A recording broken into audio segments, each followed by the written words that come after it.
You know, a lot of men walk through life carrying these invisible, heavily guarded wounds.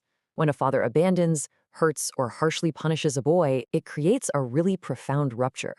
And we're not just talking about bad memories here. These are deep structural injuries that shape literally everything: how a man feels, how he navigates his career, how he connects in relationships, and ultimately, how he parents his own kids. Welcome to this guided workbook explainer. It is absolutely fascinating to unpack the clinical realities of the father wound, look at how it actually rewires the brain, and most importantly, walk step by step through an evidence-based roadmap for healing.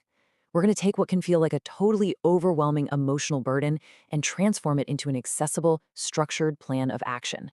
Okay, so looking at the roadmap ahead, we'll start with the brain and the wound, examine Samuel's inner child, map out a recovery roadmap, discuss finding safe Christian mentors, learn to break generational cycles, and wrap up with some professional resources.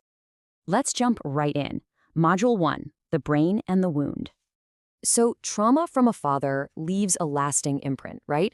Whether it's direct trauma like physical abuse or indirect like emotional neglect.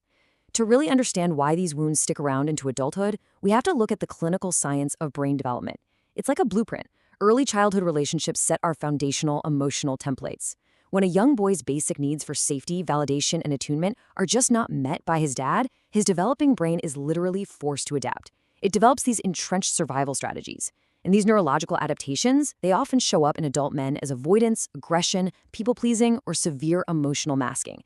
Look, I want you to hear this loud and clear. You aren't broken. Your brain simply learned how to survive in a really high-stress environment. And this perfectly highlights the conflict so many men face today. For generations, society and often our wounded fathers have handed down this set of old rules about masculinity. You know the ones. Don't cry, push it down, be tough at all costs. But the reality is, those rules require emotional masking, which honestly just deepens the trauma.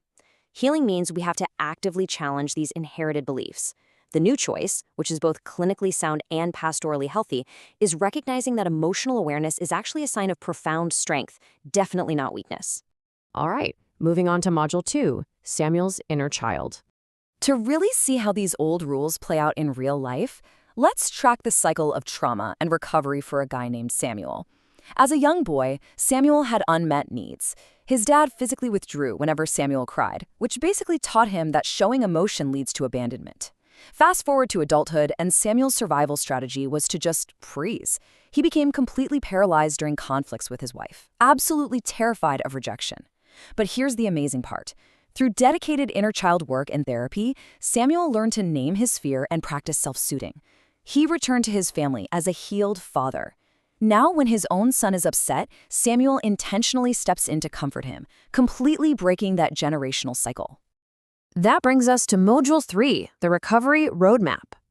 Okay, so to get from where you are now to where Samuel is, you really need a structured tool set. And here it is, an evidence-based 6-step recovery roadmap designed to help you reduce shame and safely rewire those old attachment patterns. Step 1, name the wound. Just labeling the experience strips away its silent power. Step 2, find safe support. And we're going to discuss exactly how to do that shortly. Step 3 is practice self-soothing to really calm your nervous system down. Step 4, challenge those inherited beliefs about masculinity. Step 5, build new relational skills, like setting boundaries. And finally, Step 6, repair by example, using your healing to become a better parent or mentor. Let's actually zoom in on Step 3 of that roadmap for a second, because this is something you can literally do right now. When childhood trauma is triggered in an adult, the brain's alarm bells just start blaring. To anchor your recovery, you need concrete micro practices. So here is a daily self-soothing and grounding template you can use immediately to reduce emotional reactivity. Try this with me. Inhale deeply for 4 seconds. Hold that breath for 4 seconds. Exhale slowly for 4 seconds. Then just look around the room and name 3 objects you see out loud. It's incredibly simple, but it effectively forces your brain out of that trauma response and right back into the present, safe moment. Next up, Module 4, safe Christian mentors. While grounding yourself internally is super important, true healing doesn't happen in isolation. For men seeking real emotional growth and stability, finding a safe community is an absolute game changer. This workbook provides some direct guidance on finding a new relational template based on faith, grace, and brotherhood. Take a look around your church, your workplace, or your community. Identify an emotionally healthy man, someone who demonstrates the kind of patience, emotional strength, and grace you really want to emulate. And hey, you don't need to ask him to be your lifelong therapist. Just ask for some occasional guidance. You can say something like, I really respect how you handle your family, and I'd love to grab coffee and learn from you. This is exactly how you begin to experience true brotherhood and validation. Now, once you find that safe mentor or friend, you need to practice some new relational skills. And you can use this exact script template. When you say X, I feel Y, I need Z.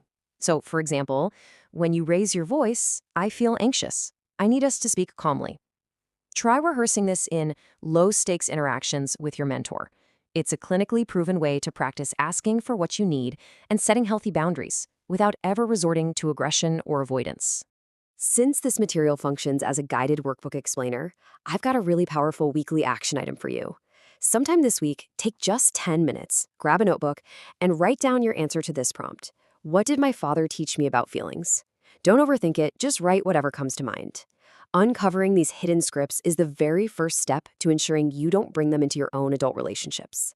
Moving on to Module 5, Breaking Generational Cycles. Now we're shifting the focus to the practical steps fathers must take. These 3 core emotion coaching steps are honestly your most powerful tools for daily use. Instead of shutting down a kid's tantrum using fear, you can actually use it to teach emotional health. Step 1, name the feeling. Say something like, you look really angry right now. Step 2, validate the emotion. It makes sense you're angry that we have to leave the park. And step 3, guide the problem solving. But hitting isn't safe. What else can we do with that mad energy? See what happened there? This regulates child behavior through connection, not intimidation. But to successfully emotion coach, you really have to manage your own triggers first, right? So use this simple checklist to practice pausing before you discipline. When your child acts out, just stop. Take a deep breath and ask yourself, what does this child actually need right now? Are they tired? Are they hungry? Overwhelmed? Let's be real, it's usually one of those 3. By focusing on the underlying need, you drastically reduce reactive punishment. You ensure that you're responding to your child rather than reacting to the echoes of your own unhealed trauma. Finally, Module 6, Professional Resources. Look, while workbooks and self-reflection are incredibly powerful, the source material emphasizes a absolutely critical safety guardrail. If you are in immediate danger, if you're struggling with severe anger, using substances to cope with the pain, or having thoughts of harming yourself or others, please seek urgent help. Contact your local emergency services immediately. Getting clinical treatment isn't a sign of weakness. It is the ultimate act of strength that protects both you and your children.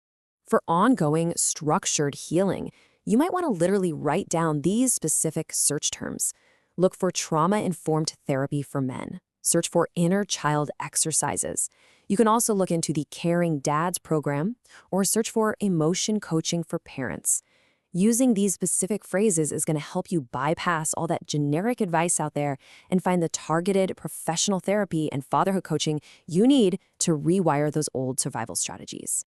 Well, we've covered the science of the wound, the steps for recovery, and the tools to protect the next generation. Breaking the cycle of a father wound is such a profound journey of grace, patience, and courage. So I'll leave you with this question as you jump into your workbook journey. What is one survival strategy you are ready to unlearn today to become the father you always needed? Thank you so much for walking through this explainer with me. The work is hard, no doubt about it, but your freedom and your family's future are absolutely worth it.